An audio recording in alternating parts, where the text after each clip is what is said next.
In the 5th year of our marriage, Ethan secretly attended a class reunion without telling me. When he came home, he was drunk, his gaze lingering on me with unmistakable disdain. "You know," he slurred, "I could have made a much better choice. No regrets, they say, but how can there be no regrets? If only I could go back 5 years ago, how amazing that would be." That night, I drank the remaining liquor on the table, swallowing the pain that felt like a blade in my chest. When I woke up, I was astonished to find myself back in the year I graduated from college. Standing at the dorm entrance, I saw Ethan holding a bouquet of flowers, eagerly knocking on the door next to mine. I walked out with my books, not sparing him a glance. This time, I won't lose again. Claire shook me awake, her worried face hovering over me, tears still clinging to the corners of my eyes. "Liv, did you have a nightmare?" I sat up abruptly, my mind still muddled. "I just ran into Luca's while I was on my way to grab breakfast. He's coming towards us with a huge bouquet of roses," she exclaimed excitedly. I looked around the room, overwhelmed by the sight. This was my college dorm. I pinched myself hard. It hurt. "Claire, pinch me too and make it count," her lips twitched, but she complied. Ouch! The sharp pain snapped me into reality. The memory of Lucas's disdainful gaze from the past still lingered in my mind. You know, I could have made a much better choice. If only I could go back 5 years ago. 5 years ago, I've really made it back. Fresh tears welled up in my eyes. Claire, startled, asked what kind of nightmare I'd had. I shook my head, gazing at her youthful, radiant face. There's no need to frighten a bright-eyed college student with tales of a failed marriage. "He's here," a commotion rose from downstairs.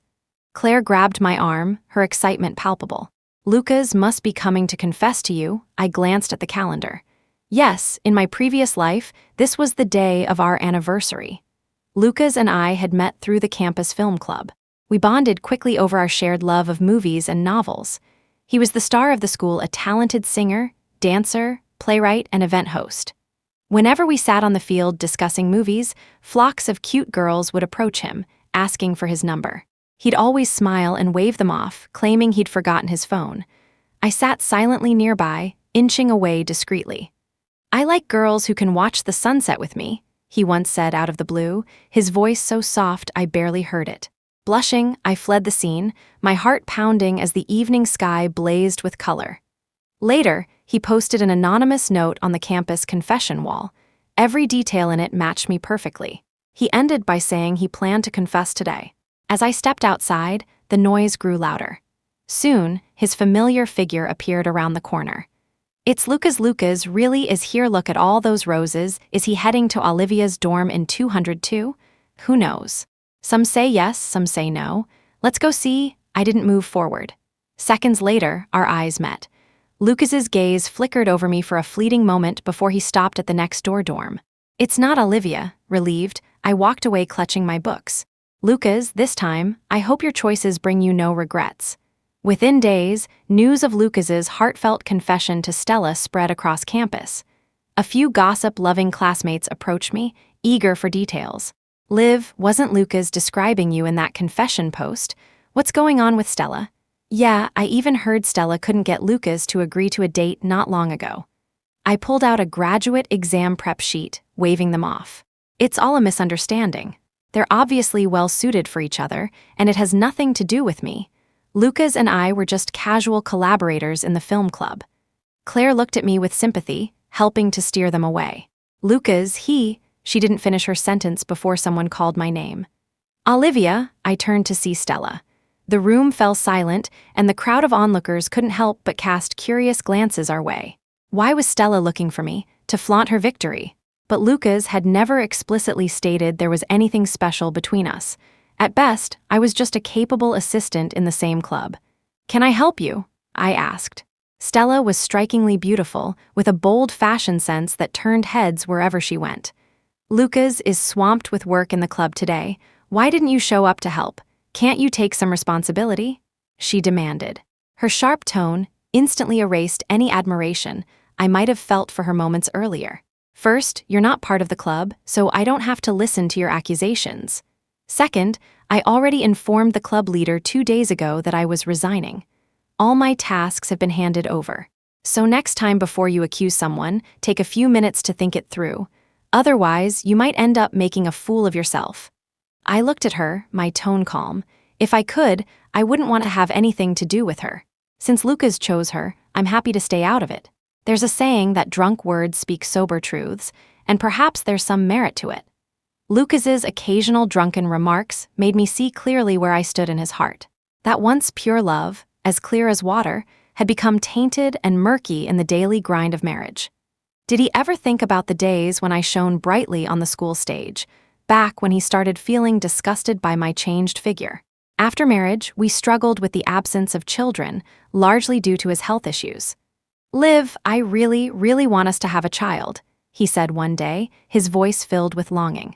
In an effort to make our love and marriage more complete, I accompanied him everywhere for treatments, yet they yielded little success. The pressure seemed to weigh on him, and his words began to carry subtle blame. "I've been working so hard to give you a good life that I neglected my health. Honey, could you pay a little more attention to me?" Sharing the blame with me seemed to ease his burden, but I began to feel anxious. I didn't know what more I could do to be good to him. When I saw him crying quietly behind my back, I panicked. I felt like I had become the culprit. I started working even harder, sometimes skipping meals, all in hopes of earning a raise to lighten his burden. No matter how late I came home, I made sure to handle all the household chores. "You're not feeling well, you should rest more," I said once. Lucas got upset and began giving me the cold shoulder. Those words, "not feeling well," had hit a sensitive nerve for him.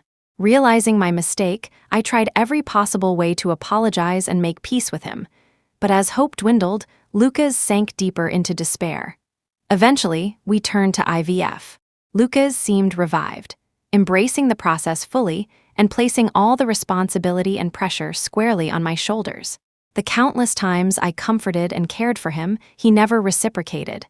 "Don't overthink it, or it'll be harder for you to conceive. Then all our money and effort will be wasted. Don't stay up late, don't eat junk food.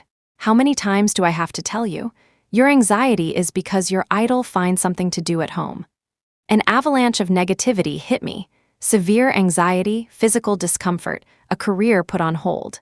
My eating habits spiraled, my biological clock went haywire, I spent sleepless nights, and my figure changed rapidly. I lost my confidence, my calm, and my happiness. Looking back at myself, struggling in that pit of despair, I could hardly recognize who I had become. That girl who once passionately typed out an 8,000-word film review, who cried her heart out over a novel, who biked for 2 hours just to savor some fried snacks. That girl was slipping away from me, fading into the fog of youth, and ultimately dying in my marriage with Lucas. Seriously, do you not understand basic rules? Just because you've helped Lucas out a few times doesn't mean you can act so high and mighty, okay? Stella blocked my path as I turned to leave, her posture aggressive. What a bizarre woman. Did I not make myself clear enough? Do you not understand what I'm saying? I asked, genuinely curious. Anger flickered across Stella's face. "Watch your mouth, and you think you can just quit the group like that? Do you own this group or something? If you want to quit, you need to write a handwritten 10,000-word application." Got it. A handwritten 10,000-word application? I almost laughed out loud. What if I just don't write it? Then you're not quitting, and you'll do whatever tasks we assign you. Stella crossed her arms, radiating a self-important air. Star Lucas strode over and froze when he saw me standing there as well. I steadied myself and met his gaze. "I heard quitting the group requires a 10,000-word application. Did you come up with that rule? Should we report this to the United Nations while we're at it?" Lucas frowned slightly, his eyes shifting to Stella. "Star, what's going on? Why are you so upset?" Of course, I'm an outsider now. He naturally had to hear the story from his girlfriend's perspective. Stella's demeanor softened instantly, her voice turning sugary sweet. "Lucas, I was just reminding her about the process for quitting the group. Maybe she misunderstood me because she's not feeling great today." I couldn't help but rub my forehead and chuckle bitterly. How bored must she be to come all the way here and put on such a show?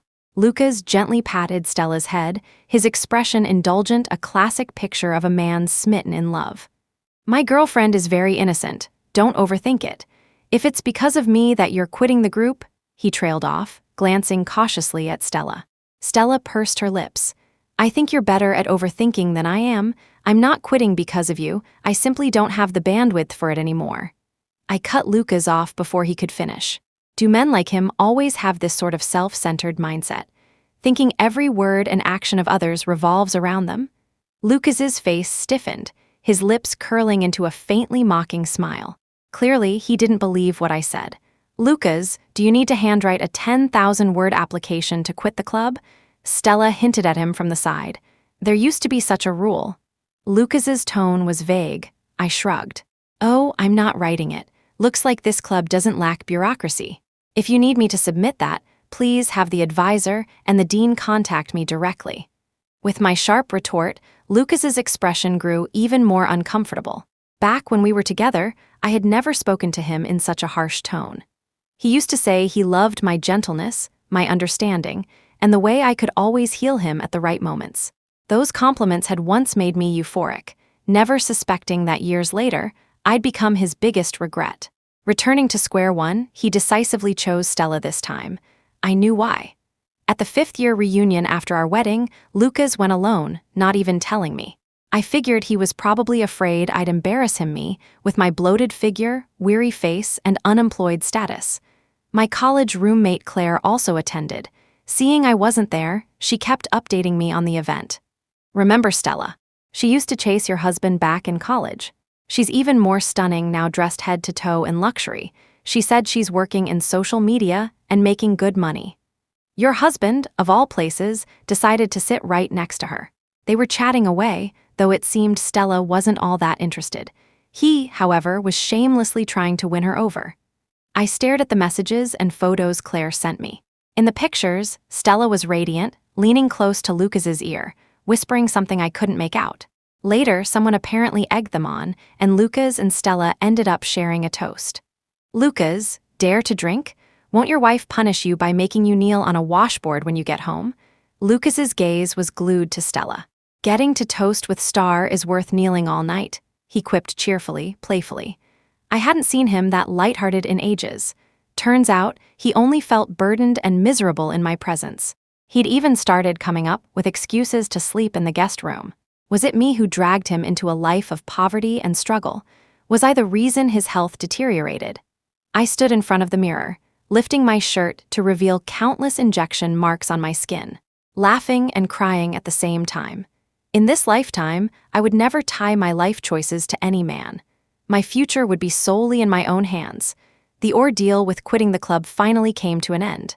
That evening, Lucas, out of the blue, messaged me. Hi Liv, I was kind to you before because we shared common interests. If that gave you the wrong impression, I apologize. I have a girlfriend now and I'm very happy. I hope you'll find happiness too. What was this? A desperate attempt to stop me from clinging to him and hindering his pursuit of a better life? I didn't bother replying, not even with punctuation. I simply deleted and blocked him. The days that followed were quiet. My routine became a steady rhythm of library, dorm, and cafeteria. With my grad school exams approaching, I spent increasingly late nights studying. To avoid disturbing my roommates, Claire and I decided to rent a place near campus. I rarely ran into Lucas and Stella anymore, hearing only that Lucas had also quit the club to have more time to spend with Stella. See, when a man has a purpose, he's quite willing to make sacrifices. Just as I thought our interactions were dwindling to nothing, something unexpected happened. One evening, after finishing errands downtown, I returned late. Exhausted, I dozed off on the bus and missed my stop. Getting off at the next station, I passed by a hotel and saw Stella. The arm around her waist didn't belong to Lucas. At that moment, a passerby accidentally bumped into me from behind. My phone fell to the ground with a loud clatter. Sorry, miss, is your phone okay? He asked, picking it up for me and apologizing profusely. I checked it aside from a small crack on the edge of the screen protector. Everything else was intact. It's fine, I replied. Stella turned to glance in our direction. Did she notice me? I couldn't tell. Hastily, I left. When I got back to the rented apartment, Claire was practically shouting. Lucas is showing off again. I can't believe how cheesy he is. Curious, I leaned over to look. It was Lucas's latest post on social media. My babe went to get her hair done. Can't wait for her to stun me with her beauty. Claire muttered, next month, when my allowance comes in, I'm definitely treating myself to a salon day. Money really does make the world go round, money? Money. Suddenly, a light bulb went off in my head. I felt so foolish for not realizing it sooner. I dashed into my room, ready to call home. After some thought, I decided it'd be too complicated to explain over the phone. Since classes were over and my study progress was solid, I decided to buy a ticket and head straight home. When I arrived, my parents were both surprised and delighted to see me. "Liv, why didn't you tell us beforehand that you were coming home?" "Dad, Mom, how much savings do we have left?" My parents exchanged a look, their expressions filled with unease. "Is something wrong? Did you owe someone a lot of money? Got scammed? You didn't fall into some online loan trap, did you?" My mom fired off a series of anxious questions. "No, Mom," I explained quickly, trying not to laugh at their wild imaginations. After clarifying my intentions, their expressions shifted from worry to shock. "Buying a house? 2 houses? But the ones in that neighborhood are all old and rundown. They're terrible." My mom turned to my dad and pointed at her temple. "Is our daughter okay up here?"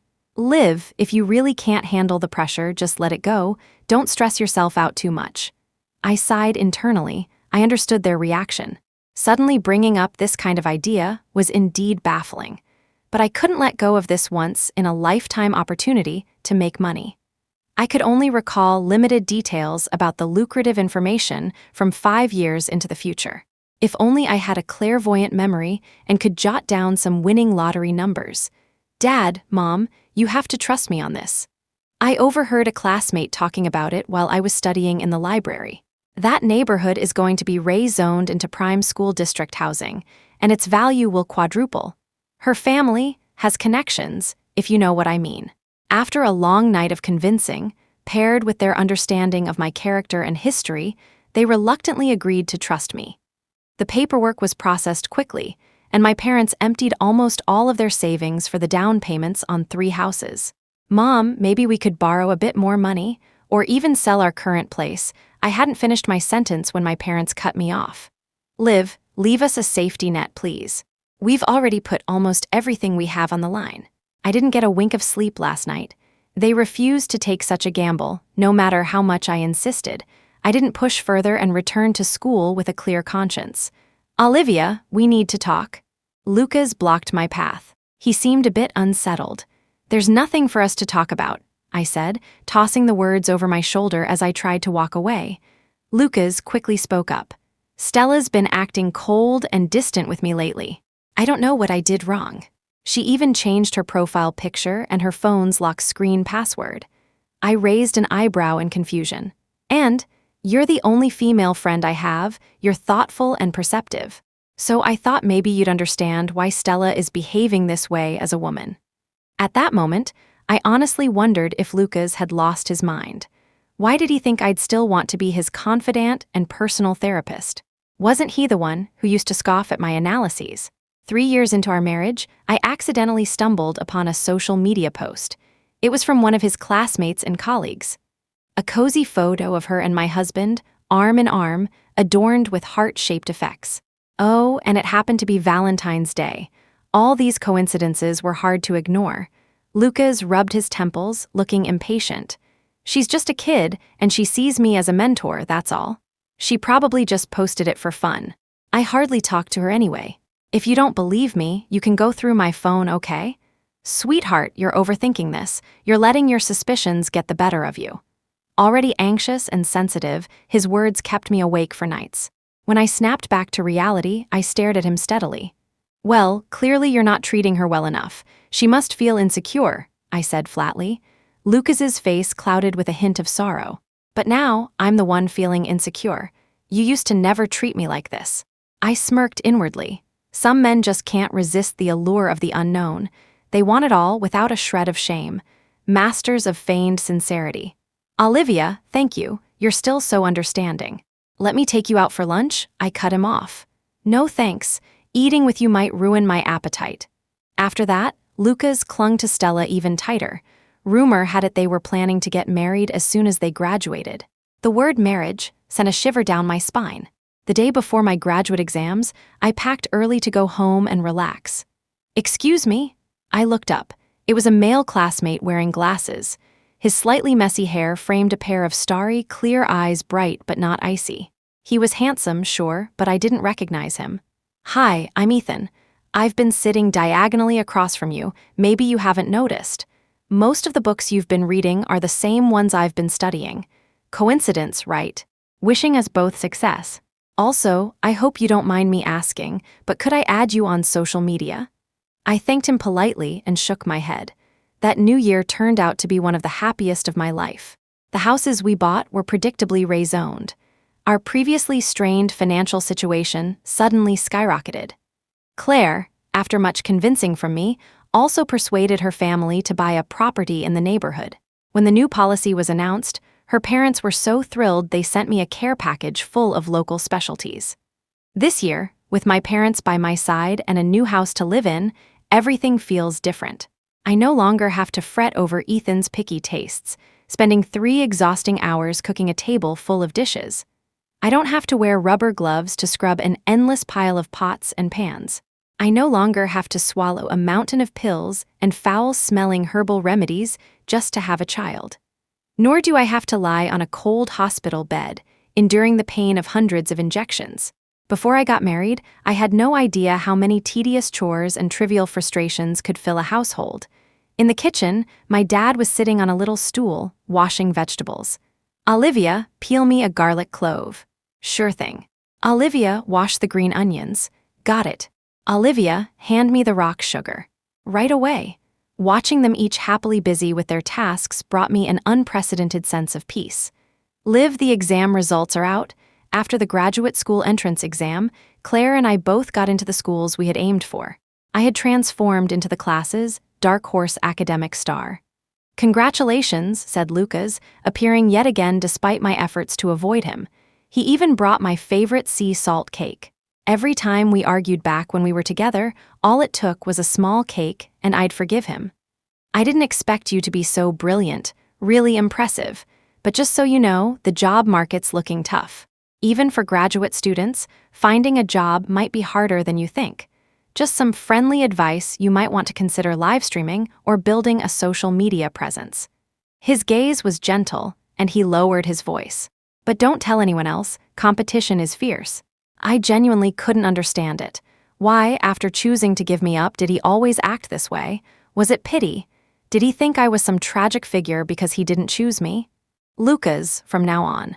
Please don't contact me again. Thanks, I don't think we're even friends. Also, you have a girlfriend, you should learn to respect boundaries." The smile on his face grew strained. "I don't know why, but I always feel so lonely. Only when I see you." I didn't wait for him to finish. I turned and walked back to the classroom. That morning, Claire told me that Stella had rejected Lucas's proposal, saying they were still young and that it would be better to wait a few years. I had to admit, Stella was far more clear-headed than I had ever been. On graduation day, I ran into Stella again at a coffee shop. She walked straight up to me. "I didn't think you'd keep quiet about what happened that night." I paused for a moment, then chuckled lightly. I don't have the habit of meddling in other people's business. Besides, what I saw might not even be the truth. That man could have been your brother or cousin, or there might be some other explanation. I don't have the time, energy, or obligation to investigate your private affairs. Nor do I see the point of spreading potentially false information without evidence. As I left, the front desk informed me that Stella had already paid for my bill. Well, all right then. At Lucas's suggestion, Stella began her journey into social media ahead of schedule. With her striking looks and charming personality, she quickly gained a modest following within a few months. Lucas became her behind-the-scenes manager. Stella's profile prominently declared her single status. I had to admit she had impressive stamina. Often, I'd still see her live streaming late into the night, chatting away nonstop, calling viewers babe, sweetheart, darling without pause. Meanwhile, Lucas's videos and photos on the platform no longer featured Stella. At my new school, I discovered a broader world. Although I was busy and my advisor was demanding, none of it compared to the life I had after getting married. In marriage, I gave my all but received only disappointment. Here, I poured in effort and gained recognition for my personal worth. When the national scholarship list was published, I unexpectedly spotted a familiar name: Ethan. At the new student orientation, we exchanged contact information. Even though our research fields are slightly different, we can still share good study methods or information with each other, Ethan said confidently, showing no trace of awkwardness from our past. I nodded and extended my hand in a friendly gesture. From then on, we became each other's support in project research. As graduation approached, Lucas reappeared, as persistent as ever. He stood in front of me while my phone screen still displayed the latest trending topics. Star's boyfriend. Star accused of cheating. Star, freeloader boyfriend Lucas. Lucas freeloader. Liv, you have to help me this time. Lucas's eyes were red, and it was clear he was desperate. His scruffy beard hadn't been shaved, and he looked visibly thinner, though his face was somewhat swollen. Dark circles shadowed his eyes, and his complexion was sallow. Staying up late to help Stella with her live streams must have taken its toll. Especially given Lucas's weak constitution, it's no wonder he couldn't handle the strain. Back when we were married, he'd fall ill every few days. A simple cold or fever always required IV treatment to recover. Looking at him now, even more frail than before, I felt no sympathy. Instead, I wanted to laugh. Well, this time, it's not on me. The school entrance was bustling with people, and I didn't want to stand there with him. Besides, I was curious about what kind of help he needed from me. So, what's the matter? I prompted as we settled into a nearby cafe. Stella. I can't believe she did this to me, Lucas said, his voice trembling. Stella's streaming account was solely hers, meaning all the income went directly to her. She only gives me $300 a month as my salary, just $300. His eyes turned red, and he looked like he was on the verge of tears. I stirred my coffee absent-mindedly. Well, just as you said, the job market isn't great. 300 isn't unusual. He seemed to remember something and coughed awkwardly. That's not even the worst of it, I mean, fine, she's my girlfriend. But I also need to build my own career. I suggested starting a couple's streaming channel, but she flat out refused. Then I found out she's been flirting with the top donor on her channel. Lucas angrily slammed his fist on the table. I couldn't take it anymore. I wanted justice, so I exposed the whole thing. Then she hired trolls and rallied her fans, calling me a freeloader who lives off her. He looked up at me, his face full of hope. Liv, help me. I trust you. I know you understand I'm not that kind of person. And besides, I overheard her talking on the phone once. She was still in college when she lied to me and went to a hotel with another guy. You caught her, didn't you? His gaze burned with intensity as he said this. Liv, I need you to testify, prove she's always been morally corrupt, prove I'm not some freeloader or spineless man. You were our classmate, and you're a graduate student from a top university. Your words carry weight. He buried his head in his hands, looking utterly defeated. I can't keep living with regret. I've already lost too much.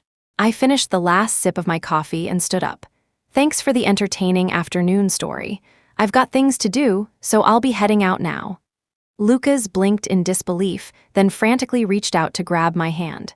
I subtly dodged his grasp. Liv, I know you're still upset about me dating Stella, but I had my reasons. Olivia. The door swung open, and in walked Stella. Stella froze for a moment, then regained her composure almost instantly. Lucas, let's talk. Let's end this amicably.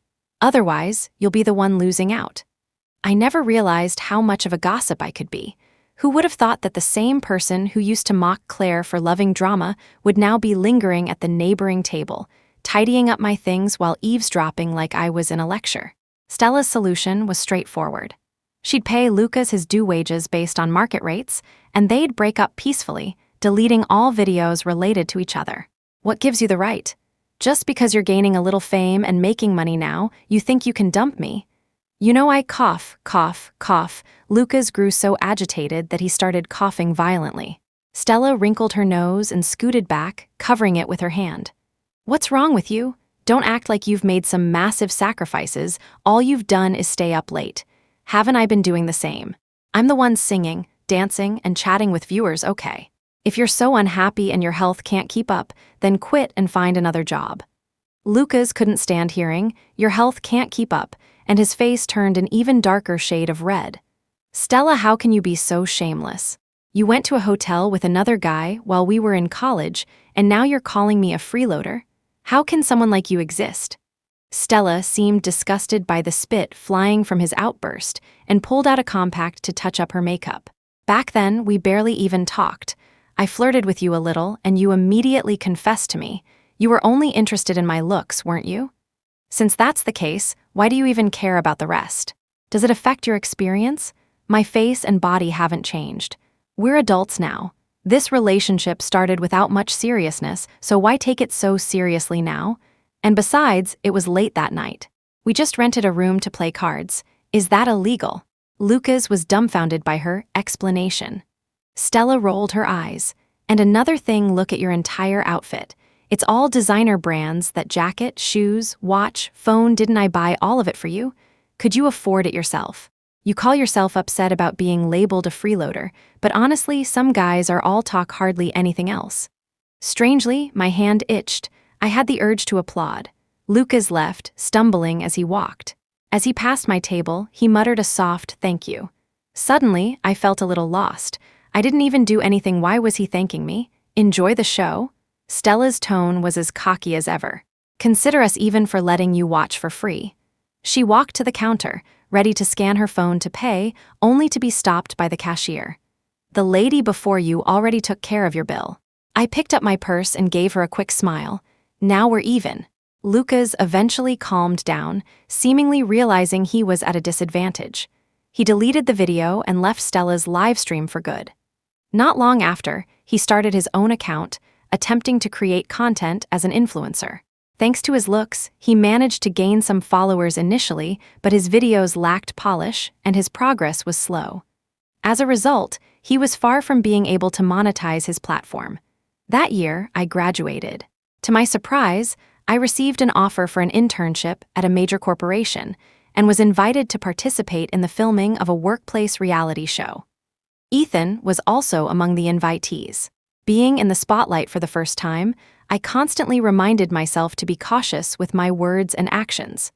Thankfully, Claire was there for me every evening, chatting and helping me unwind from the stress. Unexpectedly, many online viewers started shipping me and Ethan as a couple.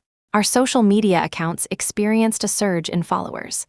Olivia is exactly what I imagine a professional woman should be. The strength and wisdom of women are fully embodied in her. Who can relate? The way Ethan looks at her every time, some of the compliments made me blush. Being recognized by other women brought me immense joy. I repeatedly explained that Ethan and I were simply colleagues who worked well together. One evening, just after I had finished drying my hair, I heard a commotion downstairs. Looking out from the balcony, I saw Lucas holding a megaphone. "Liv, I regret everything," he shouted. I didn't want to go down, but Lucas seemed determined to stay put. As the crowd of onlookers grew larger, I couldn't sit still any longer. "What exactly are you trying to do? Filming a rom-com?" I asked him coldly. Seeing my indifferent expression, he gave a bitter smile. "Liv, maybe you won't believe me, but I had a dream. In the dream, we were married, you were so good to me, and I was so happy. I raised my hand to interrupt him. "Stop. Were you good to me? Was I happy?" Lucas fell silent. The 5 years of misery, though faded in my memory, still brought a dull ache when mentioned. He opened his mouth but said nothing. After a long pause, he finally spoke in a hoarse voice. "When I woke up, I finally understood my own heart. I was wrong. Terribly wrong. Liv, that was just a dream, wasn't it? But I know you loved me so much. I promise I'll make you happy." He couldn't hold back his sobs, and some people in the crowd began shouting, "Say yes," or "Forgive him," but they only saw a fleeting display of supposed devotion. None of them had witnessed the 5 years of suffocating pain. Their casual remarks carried no weight in deciding my life. "Lucas," I called his name, and a tear slipped down his face. He looked terrible, absolutely miserable. If I were the Olivia from years ago, I might have felt heartbroken for him. I might have done everything I could to make him happy again. I might have even blamed myself, wondering what I could have done better. But that was the Olivia of the past. Every move has its consequences, understand? That's my answer. And I stopped liking you a long, long time ago. "Wait, tell me, are you reincarnated or something?" He asked frantically, grabbing my arm. I shook him off and stared at him warily. "What are you talking about? I don't understand." He remained where he stood, mumbling to himself. Is it a coincidence? Did I really make the wrong choice? I called security to escort the despondent Lucas away. After the internship ended, we nervously awaited the final results. Ethan, another talented colleague, and I were offered full-time positions. A new chapter of life began to unfold before me. That evening, I bought a gift for Claire. Without you brightening my days, I might not have landed that offer. Claire was thrilled and shared some news with me. Tomorrow night is our college reunion. Let's go together, dress up a little, okay? I'm wearing the new dress you got me. The mention of the college reunion made me pause. Memories flashed before me. My bloated and weary reflection in the mirror, Lucas's look of disdain, the photos of him and Star. They all felt so distant now. Sure, I'll go with you. When Claire and I arrived at the venue, applause quickly erupted. Wow, isn't that Olivia, our rising star? She's brilliant. Watching her shine on TV made me regret so much. Regret what? Regret not pursuing her, obviously. Come on, Olivia isn't someone just anyone can match. I was almost overwhelmed by their exaggerated comments. Claire stepped in, pushing through the crowd. Line up if you want autographs, okay? The lively atmosphere only calmed down a bit when Star walked in. She was as charming as ever. A few male classmates gathered around her, asking about her income and relationship status. I'm just making a living, she replied modestly. It's nothing compared to Olivia. Do you know the annual salary at her company? Let me tell you, it's enough to make your jaw drop. Stella successfully redirected the conversation back to me. After some chit-chat, Lucas's name came up. Why isn't Lucas here today? I'm pretty sure I sent him a message. A guy from the same hometown as Lucas answered. He was seriously ill a while ago, even had surgery. Probably didn't come because of health reasons. Not everyone can handle the hustle of being a content creator. True, with his abilities, he could have easily landed a good job right after graduation. As we were talking, the door opened. Sorry, I'm late. Lucas entered, immediately drawing everyone's attention. He was almost unrecognizable. Once the charismatic, standout heartthrob of our college, he now looked like a shadow of his former self, pale and gaunt. Lucas, are you okay? He forced a weak smile despite his sickly complexion. Thanks for your concern, guys. I'm fine now. Stella rolled her eyes and placed her bag on an empty seat nearby. Lucas's gaze locked onto me. I was wearing a fitted red dress Claire had picked out for me, paired with a delicate necklace. My hair was styled in loose waves. It's perfect for you, trust me, Claire had said confidently. Being stared at by Lucas like this was a bit unsettling. He took the seat next to me. You look stunning tonight, Olivia. Thank you. I turned away and started chatting with Claire, ignoring him. To my surprise, Stella approached me with a smile. Olivia, would you consider dropping by my live stream sometime for a casual chat? The other classmates overheard and joined in. Stella, your shamelessness is showing you just want to cash in on Olivia's popularity. Olivia, can you follow me too? I'd love that. And maybe we can shoot a vlog of this reunion later. I shrugged nonchalantly. Sorry, I'm swamped. I honestly don't have the bandwidth for it. Stella shot everyone a glare and pouted dramatically. Stop stealing my thunder. Throughout the evening, she didn't say a single word to Lucas. Lucas, about that product you tried to sell me last time, it's not great. I checked, and it doesn't even have proper certifications. I'll bring it back to you next time, and you can refund me. Under the curious gazes of our classmates, Lucas awkwardly mumbled a response. Sure, I'll look into it. I don't think your company is reliable. How can they put out something like this? Maybe you should consider switching jobs. Exactly. Big companies offer more stability. Look at Olivia's company, people are practically breaking down doors to work there. Lucas stammered, Olivia's amazing. I could never get into a place like that. The dinner dragged on, and he seemed increasingly uncomfortable. Sitting next to him, I felt equally uneasy, though it didn't hurt my appetite much. As we were leaving, Lucas called out to me softly, Olivia, I have something I want to give you. I turned around. Lucas pulled out an envelope. Whether you believe it or not, I still want to say this. Back when we graduated, I had already prepared this love letter for you. I was impulsive and never gave it to you. Now, I want to pass it on to its original owner. Olivia, maybe after reading this, you'll understand my feelings better. He looked like a lovesick romantic, trembling as he handed me the letter. You're sure it's for me? It's mine now? I took the letter. He nodded eagerly. Yes, I walked out the door, with Lucas trailing closely behind me. Excuse me? I called out to the janitor who had just stepped in to clean. Then, without hesitation, I tossed the letter into the trash bin she was wheeling over. I don't want this garbage. The footsteps behind me stopped abruptly. I quickened my pace and linked arms with Claire as we left the restaurant. After that night, I rarely heard any news about Lucas. The only update came from the class group chat, where he posted a crowdfunding request for his medical expenses. At the class leader's urging, I contributed my share. That was it. Ethan, our team has a real advantage in the next project. You better watch out. Ethan leaned casually against my desk. But hey, if you'd be willing to join me for dinner, I might consider sharing some inside info with you. Not necessary. Do you think I wouldn't come prepared? Olivia, is rejection the only word in your dictionary? You keep doing this, it's really bruising my ego. Nope, my dictionary is the full version. It's got every word. End of the first story. Subscribe to my channel if you like my stories. Don't miss the second exciting story. Story 2. Ethan's first love was dying. To see her one last time, Ethan missed our wedding. In front of all the guests, I pleaded tearfully for him to stay, but he shook off my hand, his tone indifferent. Are you really going to compete with a dead person? I knew that the living can never compete with the dead. Later, I burned the marriage certificate, tossed away the wedding dress, and waited for the system to erase me. When he found my blood-soaked wedding ring, he went mad. When it was 4 a.m, when I finished my last surgery. After leaving the operating room, I noticed over a dozen missed calls on my phone, all from Ethan's parents. My heart skipped a beat, worried that something might have happened. When I called back, Ethan's mother's voice was trembling with panic and urgency. Sophie, please come quickly.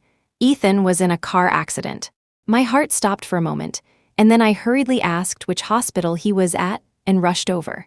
Ethan and I had been dating for 3 years, and we were just a month away from our wedding. Why did something have to happen now, of all times?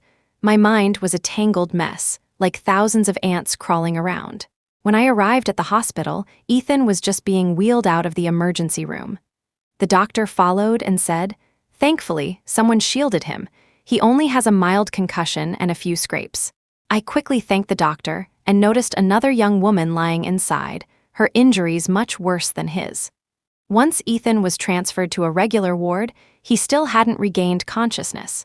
His parents, elderly and frail, had stayed by his side almost the entire night. I took leave from the hospital and stayed to wait for him to wake up. At around 8 a.m, Ethan's faint murmurs woke me up. His face was pale, sweat glistening at his temples, and his left hand tightly clenched my fingers as if afraid to let go. I quickly freed one hand to grab a towel and wipe his face. "Mia, Mia," Ethan suddenly cried out as he woke, and my heart sank. The name he had uttered was both familiar and distant. Before Ethan and I became a couple, he had been in a passionate relationship during his younger years, one that ended on bad terms. I only knew about their past through snippets shared by Ethan's friends. At the time, Mia had an opportunity to go abroad, but Ethan was sick and couldn't join her, one friend said, so she sent him a text to break up. Ethan was so furious that he chased her all the way to the airport from his hospital bed, but she didn't even look back. Another friend, after downing a swig of beer, added grimly, "Sophie, you have no idea how badly Ethan was tortured back then." Ethan had arrived at the gathering just then, slamming the door hard with a displeased expression. The friends, sensing his mood, wisely chose to drop the conversation. Ethan never mentioned her in front of me. Today's subconscious slip in his dream was the first time he had called her name. When Ethan woke up and saw me staring blankly, he furrowed his brows and tugged at my sleeve. I snapped out of my daze and met his cold gaze. "Sorry for worrying you," he said hoarsely. I shook my head and smiled at him. But deep down, I kept telling myself, "It's just a name. Pretend you didn't hear it." As I wiped his face, I asked, "You didn't drive out yesterday, so how did the accident happen?" Mom and Dad were so worried. "I went to the airport to pick up a client. Something happened on the way," he replied calmly. I set the towel down, but he grabbed my hand, his voice soft. "Suddenly, I feel like having the porridge you make." 2. Ethan is a picky eater and has a sensitive stomach, so I've spent years perfecting dishes for him. After tidying up the bedside table, I grabbed my bag and headed home to make buckwheat porridge for him. Buckwheat porridge is the only connection I have to my original world.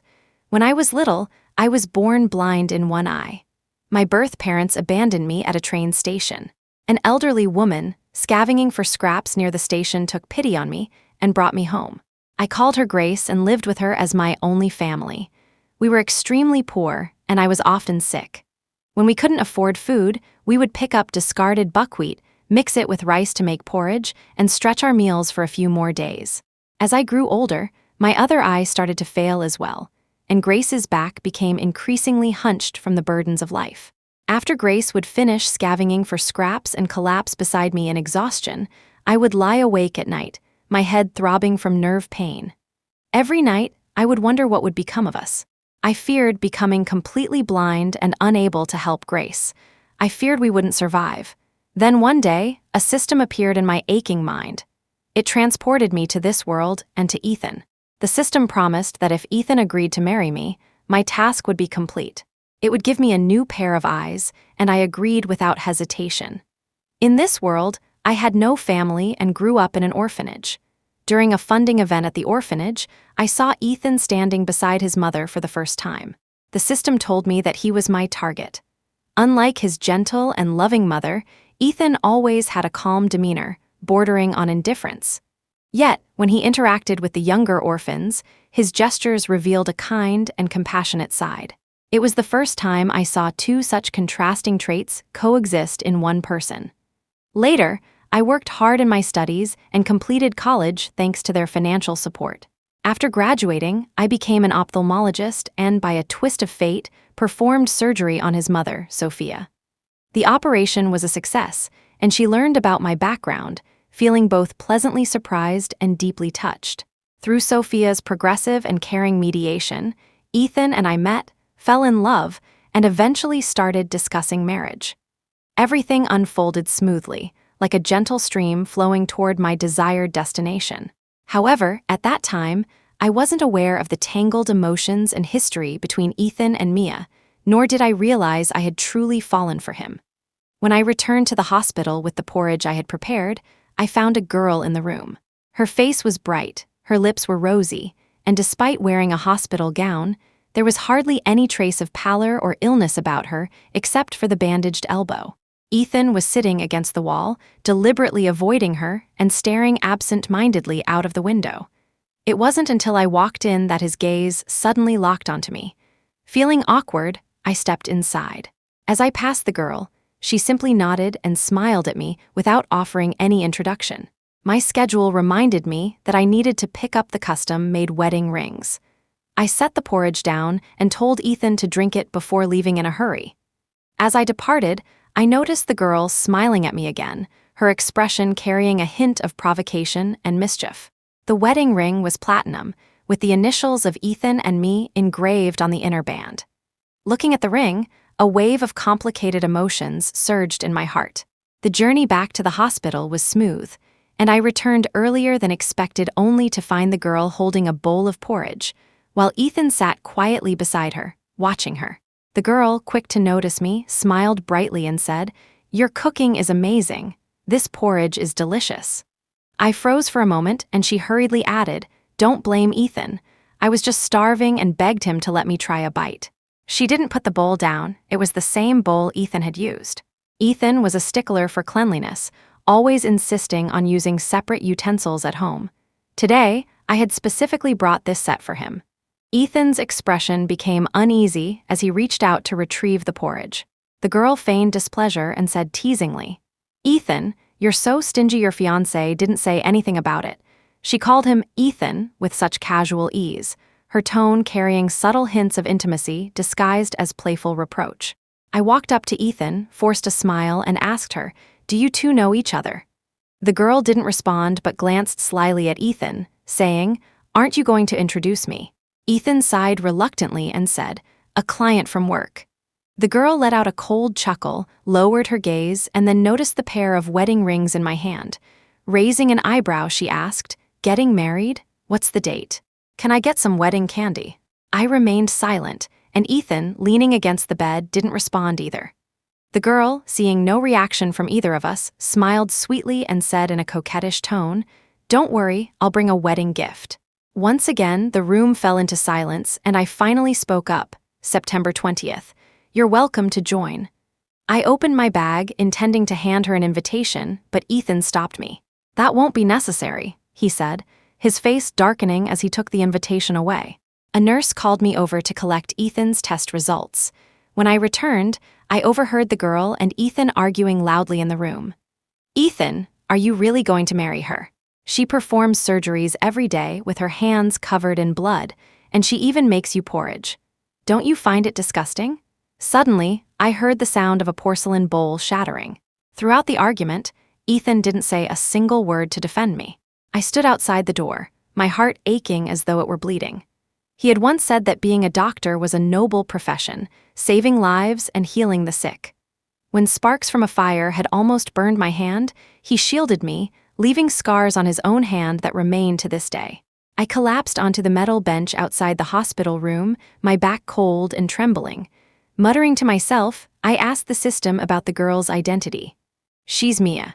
But like you, she's also a romance target," the system replied. Shock and dread overwhelmed me as I stood up and looked through the narrow glass pane at the girl. Her face was playful and sly, no wonder. A cherished first love. She really couldn't have timed her appearance better. Mia noticed my dazed expression outside the door and gave me a provocative smile. Ethan also looked over, his expression betraying a rare trace of panic. I opened the door and told Ethan he needed another full-body checkup. Helping him out of the room, I then sat on the sofa across from Mia, lifting my gaze to meet hers directly. I looked at the shattered porcelain bowl and spilled porridge on the floor, my voice cold as I asked, "You've known who I am all along, haven't you?" She replied leisurely, "Of course. What's your objective? Why don't you guess?" Mia's eyes sparkled with mockery, her smile full of domineering arrogance. "He married you as if he were starving and went grocery shopping he could eat anything." Crash! The sharp sound of a bowl, shattering on the floor, echoed through the small hospital room. Hot porridge from the thermos spilled onto Mia's face, neck, and hands. "Sophia, are you crazy?" Mia screamed, her eyes wide with rage as her voice rose. The porridge was scalding hot, and the areas it splashed onto immediately reddened and swelled. But even that didn't quell my fury. I reached for the nearby water pitcher, ready to douse her again. Ethan appeared out of nowhere, his strong fingers gripping my wrist. His face was grim, his voice icy enough to cut through me. "Sophia, that's enough." Seeing him, my nose burned, and the sour ache in my chest surged uncontrollably. I brushed past him to grab my bag, tears spilling down my cheeks despite my efforts to hold them back. I fled home like a cowardly deserter, rushing through the door and slamming it shut behind me. As soon as I was alone, I couldn't suppress the tempest of anger and despair tangled inside me. I smashed a vase. The roses that had once symbolized love were snapped one by one, their thorns piercing my skin and embedding themselves in my flesh. My hands were soon covered in blood, but it wasn't enough. My eyes landed on the framed wedding photo we'd taken not long ago. There, Ethan looked calm and gentle while I stood beside him with a radiant smile. Now it was unbearably glaring. I sat amidst the shattered glass for what felt like hours, staring at my pathetic reflection in the floor-to-ceiling window. Finally, I realized what I'd become: a desperate and pitiful wreck. The phone in my pocket buzzed. It was a friend request from Mia. Against my better judgment, I accepted. She sent me a video. The day Ethan had his car accident, it was because he was on his way to pick her up from the airport. During the collision, he shielded her with his body. Mia, bound by her strange system that wouldn't let her die before completing her tasks, fought back to take the brunt of the impact for him. A woman who risked her life to save him, and someone insignificant. Who do you think wins? We'll see who's more capable. After watching the video, I threw my phone into water. Ethan had snuck out of the hospital. When he saw me sitting amidst the shards of glass, he panicked and pulled me into his arms. "Sophie, don't do anything stupid, please," he begged. His clothes reeked of the hospital's antiseptic smell, but there was another scent intertwined, a nauseating hint of Mia's jasmine perfume. It made me want to retch. Today was all my fault. I shouldn't have defended her, Ethan admitted. The irony was suffocating. Mia, an outsider. From the moment Ethan lied to me, claiming she was just an ordinary client, she had never been an outsider to him. I was the fool they both conned. Tears rolled down my cheeks, and Ethan frantically kissed them away, his lips traveling down to my neck. I knew this was his usual way of making peace. We weren't strangers to arguments, we'd fought before. But it was usually me who gave in first. On rare occasions, Ethan admitted fault, and he'd always resort to physical closeness to mend things.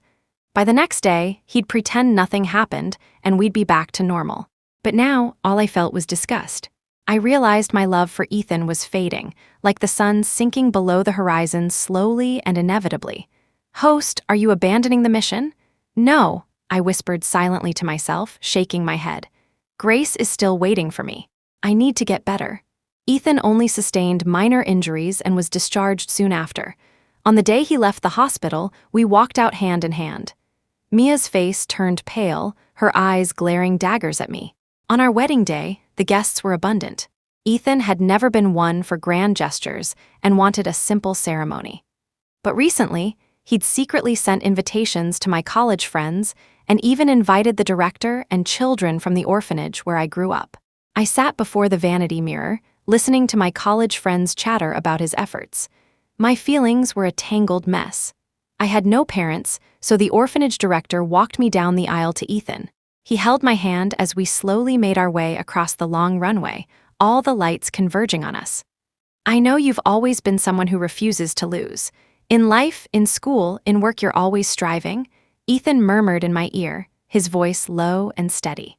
"So this time, I won't let you lose." He had prepared a surprise video for me. The first few minutes were snapshots of our life together, the laughter we shared, the trips we took, the meals we cooked. Simple, heartfelt moments steeped in the warmth of everyday life. But then, the screen went black.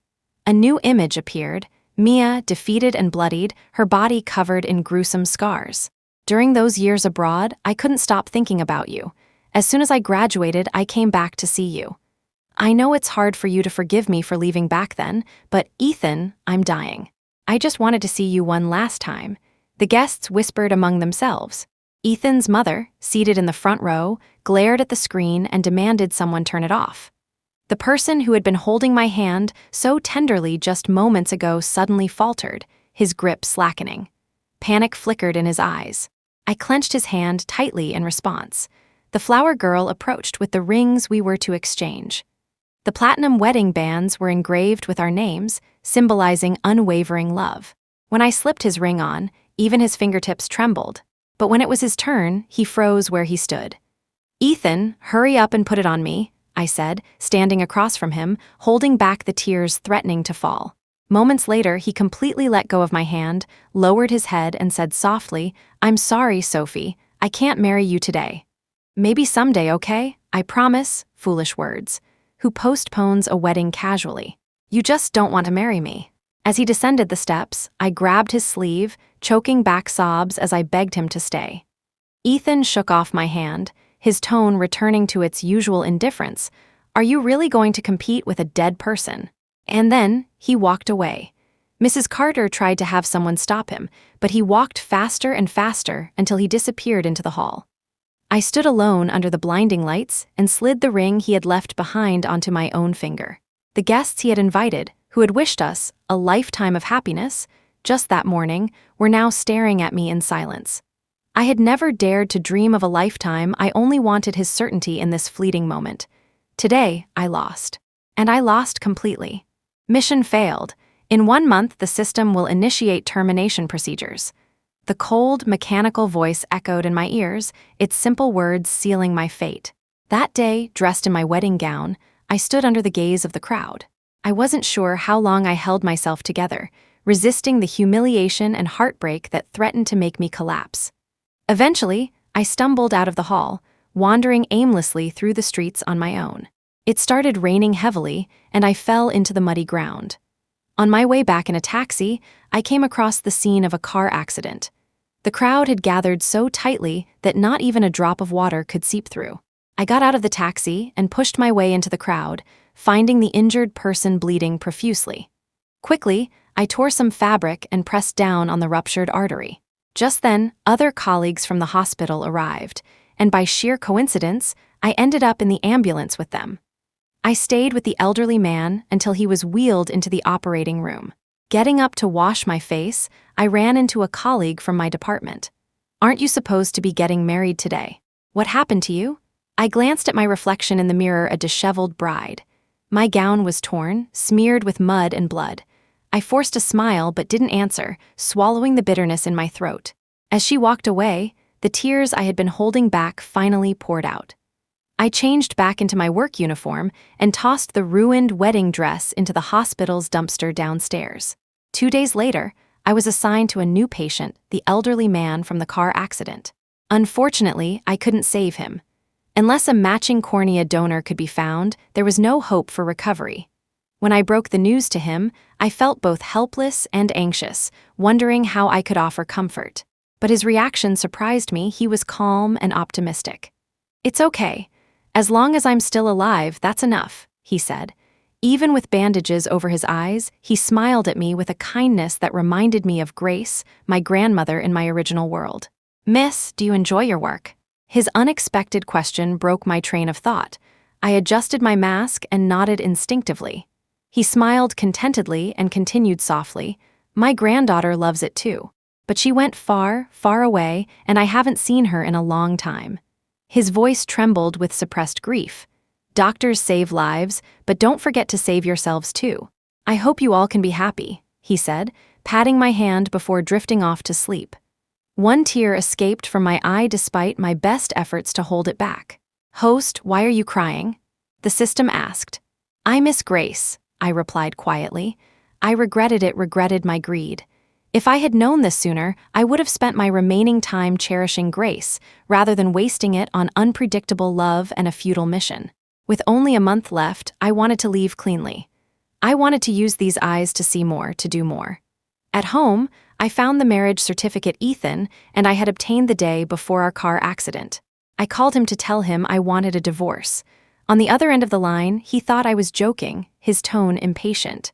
"I'm really busy right now. Can you stop making a fuss? I'll deal with the wedding stuff, but not now. Just wait, okay?" Ethan was always busy. The day after we got our certificate, he went to pick up his long-lost love, who had just returned to the country. After fleeing from our wedding, he never came back home. The house remained untouched because he was too occupied taking care of her. I hung up the phone, opened the drawer in the living room, and found a lighter. I burned the marriage certificate. The system's voice suddenly interrupted my thoughts. "Host, if he marries you within this month, the mission will still count as a success. Are you really giving up?" I shook my head. This wasn't giving up, it was admitting defeat. But I wouldn't let them win either. I packed up all my belongings, carefully erasing every trace of my life in this place. After moving into the hospital dormitory, I gradually disappeared from Ethan's life. At the hospital, I went about my normal work routine, occasionally taking time to look after the elderly woman. I have come to cherish each day that I can still see the world, every day that I can pursue a career I love. These ordinary days, once only a dream, have now become my reality. If Grace were here, I wish she could see how I've learned to live with my head held high. For days later, Ethan finally remembered me after he was done with his tasks.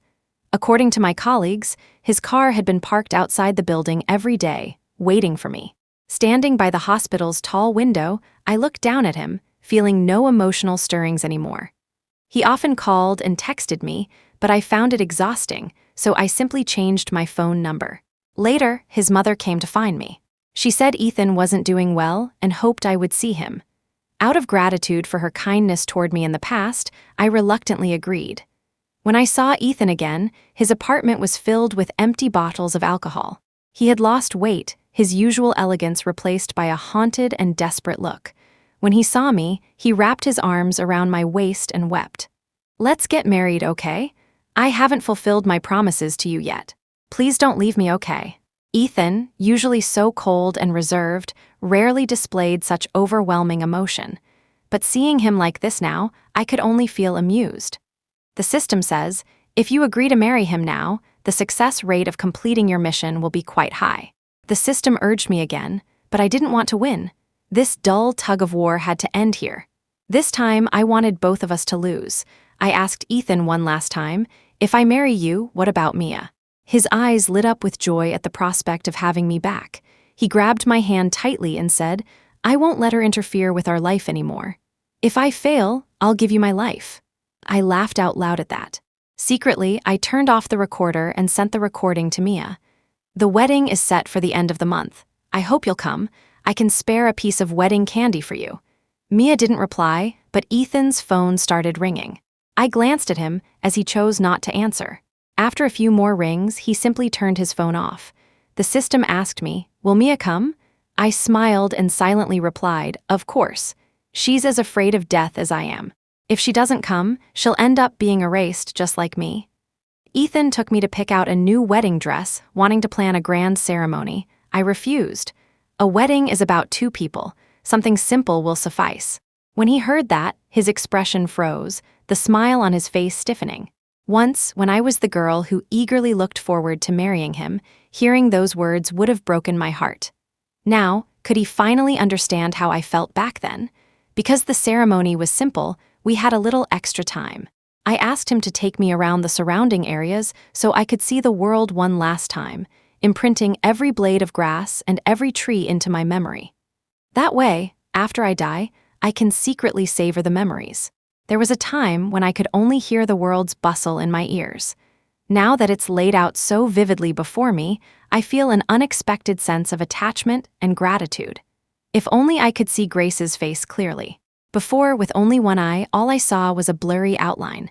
If I could, I would remember her deeply.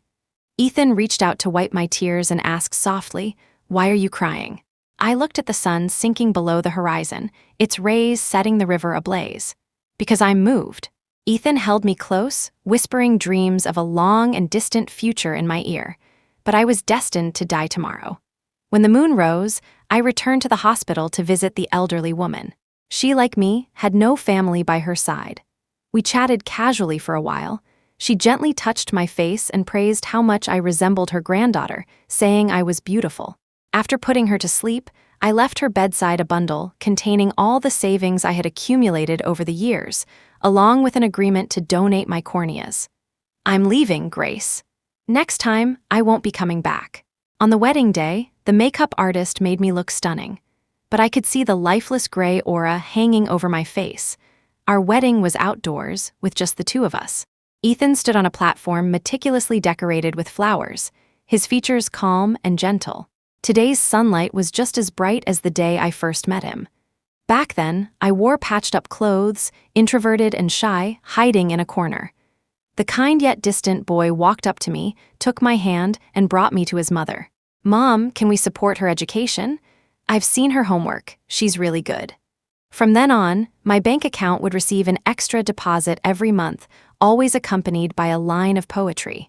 Until one day, I found a book of poems in his study, marked with countless dates, each matching the deposits.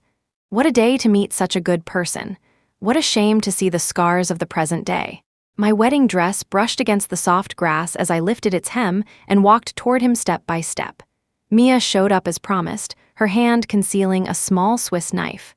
Ethan stepped in front of me, shielding me from Mia's blade. I spun around, pressing against his strong chest, and then clung to him tightly. The knife was sharp, and the pain as it pierced through flesh and bone was unbearable. Ethan's tears fell onto my face, his expression filled with panic and despair. In his clear eyes, I saw the horrifying bloom of crimson spreading across his chest. He had once asked me, "Are you willing to fight a dead person for me?" I knew the living could never compete with the dead. So this time, I would let him witness my death with his own eyes. I would replace Mia as the eternal light in his heart, dying not just for him, but to protect him, becoming his unattainable memory. I wanted him to live the rest of his life drowning in guilt and regret until it consumed him completely. When I opened my eyes again, dazzling sunlight greeted me. I was lying amidst a field of buckwheat flowers, the blossoms tangled in my hair. Faintly, I thought I heard Grace calling me home for dinner. I called out to the system in my mind, "Is this heaven?" The system replied, "This is your home." I sat up, listening to the sounds of the river and the birds in the hills, then walked along the muddy paths I knew so well. Why can I still see? Didn't I fail my mission? Someone succeeded. What was her mission? To regain her sight. You donated your corneas to her. A pang shot through my heart as I trembled and asked, "Who is she?" "She's right in front of you." Across the river, Grace stood waving at me with a warm smile, calling me home for dinner. I pinched my thigh hard. It hurt, a lot. The system hadn't lied to me. This was real life. Through my tears, I looked across the river at the frail old woman with a hunched back. Her face was lined with wrinkles, her eyes brimming with love and expectation. She looked just as kind and gentle as I had imagined. I waded through the crystal-clear river and embraced her gently. She was so thin that I could almost lift her with ease. Grace stroked my eyes tenderly with her calloused hands, her gaze filled with both sorrow and joy. Back at home, Grace made me a bowl of buckwheat porridge. I ate until I was full, then curled up beside her and fell asleep. In my dreams, the system showed me Ethan and Mia. After Mia killed me, she was sentenced to prison where she still clung to the hope that Ethan would save her. I asked, "Did she complete her mission?" The system replied, "No. After your death, Ethan put a wedding ring on your finger and held a ceremony."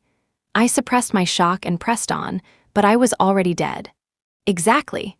The system's rules determined that after she serves her sentence, she'll be sent back to her original world.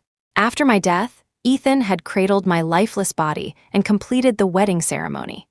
When the hospital came to retrieve me, they presented the organ donation form I had signed before my death and took my body from his arms. The rest of me was cremated and scattered into the ocean, to drift away with the waves. Ethan had fought desperately to stop them, but in the end, his mother intervened and had him forcibly taken away. When Ethan woke up in his apartment, he stumbled to the door, desperate to find me. His mother, usually so gentle and loving, slapped him hard across the face. "Sophie is gone. Acting like this won't bring her back," she scolded. "You didn't cherish her when she was alive, so why block her path now that she's gone?" If Ethan and I were ever to meet again in the afterlife, I would hope for nothing more than to pass each other as strangers. Hearing his mother's words, Ethan froze, sitting in the doorway in a daze for the entire night. Later, he tried to build a grave for me, searching the hospital, the dorm, and the apartment for anything of mine. But he found nothing. I had burned it all the remnants of my possessions, along with the last traces of love I had for him, reduced to ashes in the flames.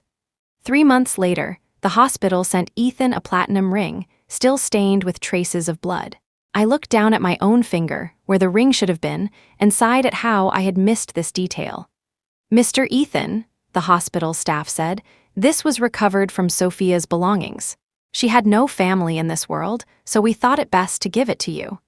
Ethan cupped the blood-stained ring in his hands. Inside the band were engraved the initials of our names, but a ring is not a stone of eternity. It cannot promise love everlasting just because it bears 2 names. Ethan took the small ring, removed his own, and buried them together in the empty grave he had made for me. There was no photo on the tombstone, he couldn't find one. Ethan's phone had no pictures of me, something that had once left me heartbroken and resentful. But now, I felt it was destined to be this way. Driving home, he glanced at the passenger seat, staring at it for a long time. There were still a few crumbs from the cookies I had eaten during our second wedding attempt. That day, I had woken up early to prepare for the ceremony and had only managed to eat a few cookies on the way. Ethan, with his obsession for cleanliness, hated anyone eating in his car. But that day, I thought to myself, I'm about to die anyway. What does it matter if I break his rules just this once? Ethan was unusually cheerful that day. He didn't say much to me, and that was the first and last time I ever felt his partiality. He stared blankly at the crumbs on the table for a long time, but in the end, he didn't bother to sweep them away. When he got home, Ethan instinctively asked, "Sophie, what's for dinner tonight?" But no one answered. The house was pitch dark. There was no one waiting for him with the lights on anymore. Ethan was a picky eater, constantly busy with work, often staying up late, and had chronic stomach issues. I used to put so much thought into the meals I prepared for him in the kitchen. I always hoped that, over the course of years, through meals and seasons, I could gradually thaw that cold, indifferent iceberg of his. But I ran out of time. There was still leftover buckwheat porridge in the pot from the night before our second wedding. That evening, he coaxed me into making it for him. After much persuasion and weariness, I finally gave in and cooked a pot. Now it had been sitting there for so long that it had gone cold and sour, just like the love I had given him over the years that was never reciprocated. Regret lingers in the present, but the moment to cherish it has already passed. 3 years after I died, Ethan fell severely ill and was rushed to the emergency room in the middle of the night. Lying on the hospital bed, his face was pale as faint moonlight, filtered through the trees, cast shadows across his body. 3 months later, he was diagnosed with late-stage stomach cancer. It was beyond saving. The doctor explained that his years of stomach issues, coupled with his irregular lifestyle, had long since taken their toll on his body. Ethan didn't want to fight it anymore. Holding his mother's hand, his voice trembling, he said, "I'll get to see Sophie soon. I'm happy." His mother turned away, her body shaking with sobs. The system asked me, "Are you moved?" Calmly, I replied no. I only felt pity for his mother. She was a kind woman who deserved better, but fate had brought her to us. 6 months later, Ethan passed away alone in his hospital room at night. When his parents arrived to handle his funeral arrangements, they found him clutching half of our wedding photo. The other half had been torn away and burned by me long ago. His parents buried him next to the gravestone he had erected for me. One lay buried beneath the earth, the other scattered across the sea. In life and death, we would never meet again. And that was just fine, but tears still trickled uncontrollably down my face. I reminded myself, this would be the last time I cried for him. From now on, I wouldn't feel for him again, wouldn't look back, wouldn't regret. For us, there would be no reunion. The slow, drawn-out dream came to an end. The warm, gentle morning sunlight poured over my eyes. When I opened them, I saw Grace boiling some eggs for me. "Sophie's awake, come and eat these big, warm eggs," she said. I got up and hugged her, looking into her eyes, and I could see her world was entirely me. "Grace, how did you come to this world?" I asked. Grace held me close, her aged hands gently patting my back. "I dreamed Sophie was in danger, so I came to protect you. No one can hurt my Sophie." Later, the system told me that Grace had come to this world because I failed my mission. She didn't understand what the system was and always called it a message tube, thinking it delivered messages to me. She often asked it if I was there. All she knew was that her granddaughter was dying, and she couldn't let that happen. So she took my place in the accident. The system made a deal with her. If you agree to save her, she won't die. Grace patted her chest confidently and said, "My granddaughter has been beautiful and kind since she was little. She'd never leave anyone to die." She remembered how I used to be mocked and belittled for my blindness. She hated herself for being powerless, for not having enough money to heal me. A few dollars could really change a person's fate. Later, she lost her sight, but she didn't mind. She comforted herself and me, saying, "It's okay. As long as we're alive, that's what matters." When I came to this world, I regained my sight and found work I loved. That put her at ease. The system offered her another deal. If she donates her cornea to you, the original Sophie will regain her sight. Grace wasn't happy with that. She shook her head and waved her hand dismissively. No, she's doing well here. Going back would be too hard on her, but one night, she felt a thick stack of cash and some papers in her hands. She couldn't read them, nor could she see, but she didn't know what they were. The doctors and nurses were thrilled when they found out. "Ma'am, a lady has donated her corneas to you. You'll be able to see again soon," but Grace panicked. She cried anxiously, asking where her granddaughter had gone. After her surgery, when she regained her sight, she learned that her granddaughter had passed away. Slowly, she maneuvered her wheelchair to retrieve my ashes. Grace remembered how we once lived in the countryside, surrounded by mountains and rivers. 10-year-old me, clutching scraps of recyclables, would ask her, "Grace, what's the ocean like?" Grace, who had seen the ocean once in her youth, did her best to describe it to me. I was overjoyed and hugged her tight. "When I grow up, I'll go see the ocean back then." She carried 100 pounds of recyclables on her back, holding my hand as we walked through a field of buckwheat flowers. Poverty prevented her from giving me a definite promise. But in the end, no one could have imagined that she would actually take me to see the ocean.